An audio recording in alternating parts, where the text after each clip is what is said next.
7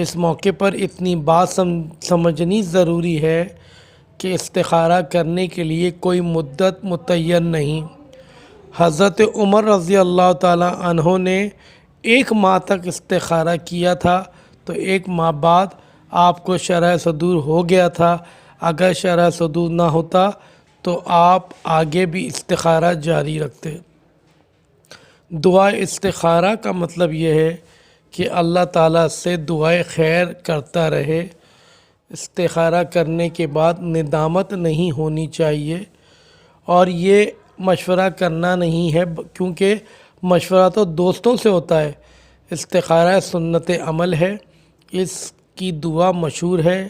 اس کے پڑھ لینے سے 7 روز کے اندر اندر قلب میں ایک رجحان پیدا ہو جاتا ہے، اور یہ خواب میں کچھ نظر آنا یا قلبی رجحان حجت شرعیہ نہیں ہے کہ ضرور ایسا کرنا ہی پڑے گا، البتہ اس کے خلاف کرنا مناسب نہیں۔ آپ صلی اللہ علیہ وآلہ وسلم کی طرف سے ہدایت یہ ہے کہ جس کا کام ہو وہ خود استخارہ کرے، دوسروں سے کروانے کا کوئی ثبوت نہیں۔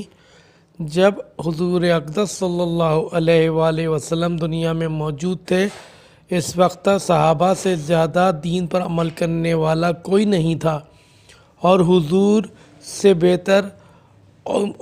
سے بہتر مشورہ دینے والا کوئی نہیں تھا۔ آج تک کہیں یہ نہیں لکھا کسی نے کہ کسی صحابی نے حضور صلی اللہ علیہ وسلم سے جا کر کہا ہو کہ آپ میرے لیے استخارہ کر دیجئے۔ سنت طریقہ یہی ہے کہ صاحب معاملہ خود کرے، اس میں برکت ہے۔ لوگ یہ سوچ کر کہ ہم تو گنہگار ہیں، ہمارے استخارے کا کیا اعتبار، اس لیے خود استخارہ کرنے کے بجائے فلاں بزرگ اور عالم سے یا کسی نیک آدمی سے کرواتے ہیں کہ اس میں برکت ہوگی۔ لوگوں کا یہ زعم اور یہ عقیدہ غلط ہے۔ جس کا کام ہو وہ خود استخارہ کرے، خواہ وہ نیک ہو یا گنہگار ہو۔ دوسرے سے استخارہ کروانا اس کی کوئی حقیقت نہیں ہے۔ ہاں، دوسروں سے کرا لینا گناہ تو نہیں، لیکن اس دعا کے الفاظ ہی ایسے ہیں کہ خود کرنا چاہیے۔ حکیم الامت حضرت تھانوی رحمۃ اللہ علیہ فرماتے ہیں کہ استخارے کا صرف اتنا اثر ہوتا ہے کہ جس کام میں تردد اور شک ہو کہ یوں کرنا بہتر ہے یا یہ کرنا بہتر ہے یا نہیں، تو استخارے کے مسنون عمل سے 2 فائدے ہوتے ہیں: دل کا کسی ایک بات پر مطمئن ہو جانا اور مصلحت کے اسباب میسر ہو جانا، تاہم اس میں خواب آنا ضروری نہیں۔ استخارے کے بارے میں چند کوتاہیاں اور غلط فہمیاں جو لوگ کرتے ہیں۔ اب دیکھیے، یہ استخارہ کس قدر آسان کام ہے، مگر اس میں بھی شیطان نے کئی پیبند لگا دیے ہیں۔ پہلا پیبند یہ کہ 2 رکعت پڑھ کر کسی سے بات کیے بغیر سو جاؤ۔ سونا ضروری ہے، ورنہ استخارے سے کیا فائدہ۔ دوسرا پیبند یہ لگایا کہ لیٹو بھی تو دائیں کروٹ پر۔ تیسرا پیبند یہ کہ قبلہ رو ہو کر لیٹو۔ چوتھا پیبند یہ لگایا کہ لیٹنے کے بعد آپ خواب کا انتظار کرو، استخارے کے دوران خواب نظر آئے گا۔ پانچواں پیبند یہ لگایا کہ اگر خواب میں فلاں رنگ نظر آئے تو کام بہتر ہوتا ہے، فلاں نظر آئے تو بہتر نہیں۔ چھٹا پیبند یہ لگایا کہ اس میں خواب میں کوئی بزرگ آئے گا، بزرگ کا انتظار کیجئے کہ وہ خواب میں آ کر سب کچھ بتا دے گا۔ لیکن سوچنے کی بات یہ ہے کہ وہ بزرگ کون ہوگا؟ اگر شیطان ہی بزرگ بن کر خواب میں آ جائے تو اس کو کیسے پتہ چلے گا کہ یہ شیطان ہے یا کوئی بزرگ؟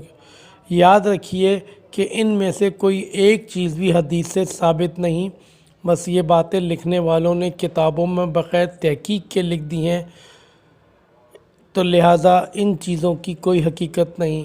باوضو قبلہ رخ اور دائیں کروٹ پر سونا نیند کے آداب میں سے تو ضرور ہے، لیکن یہ ضروری نہیں کہ استخارہ رات کو سونے سے پہلے ان مرکوزہ بالا شرائط کے ساتھ لازم سمجھ لیا جائے۔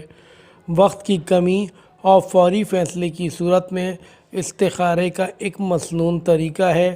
سنت استخارے کا ایک تفصیلی طریقہ تو وہ ہوا جس کو ماقبل میں تفصیل سے بیان کر دیا گیا ہے، لیکن قربان جائیے رسول پاک کریم صلی اللہ علیہ وآلہ وسلم نے وقت کی کمی اور فوری فیصلے کی صورت میں ایک مختصر سا استخارہ تجویز فرما دیا تاکہ استخارے سے محرومی نہ رہے۔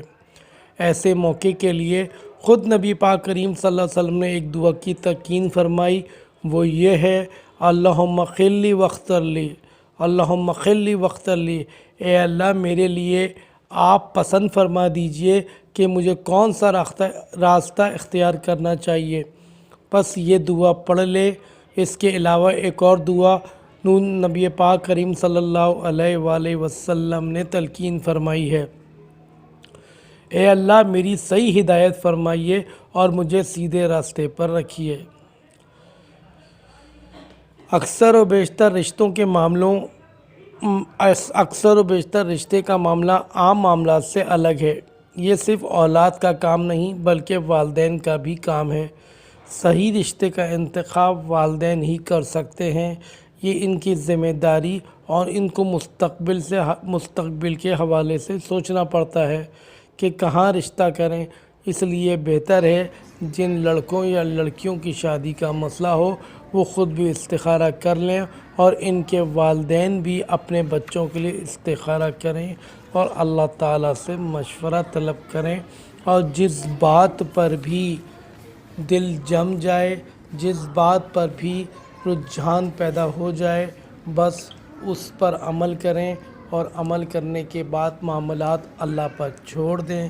اللہ تعالیٰ استخارے کی برکت سے آپ کے کام میں برکت ڈال دے گا اور اس کام میں خیر ڈال دے گا، عافیت ڈال دے گا۔ اللہ تعالیٰ ہم سب کو عمل کرنے والا بنا دے۔ وآخر دعوانا والحمد للہ رب العالمین۔